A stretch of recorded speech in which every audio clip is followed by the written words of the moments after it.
भीमपुत्र घटोत्कच की मृत्यु के बाद क्यों मुस्कुराए थे?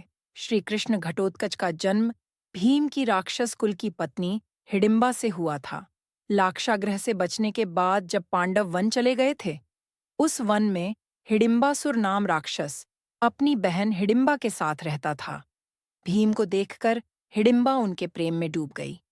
तभी उसका भाई हिडिंबासुर आ गया और दोनों के बीच लड़ाई शुरू हो गई। भीम ने हिडिंबासुर का वध कर दिया। उसके बाद दोनों की शादी हो गई, जिनसे एक पुत्र पैदा हुआ। घटोत्कच पैदा होते ही बड़ा हो गया और उसके सिर पर बाल नहीं था। इसी वजह से इनका नाम घटोत्कच पड़ा। राक्षसी पुत्र होने की वजह से घटोत्कच मायावी भी थे। घटोत्कच बहुत ही शक्तिशाली और चमत्कारी योद्धा थे। वो इतने बलशाली थे कि कौरव सेना को अपने पैरों तले ही कुचल देते थे।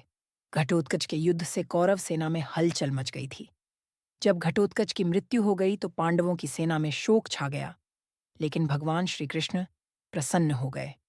अर्जुन ने श्री कृष्ण से पूछा कि वे घटोत्कच की मृत्यु इतने प्रसन्न क्यों दिख रहे हैं। श्री कृष्ण ने कहा कि जब तक कर्ण के पास इंद्र के द्वारा दी गई दिव्य शक्ति थी, उसे पराजित नहीं किया जा सकता था।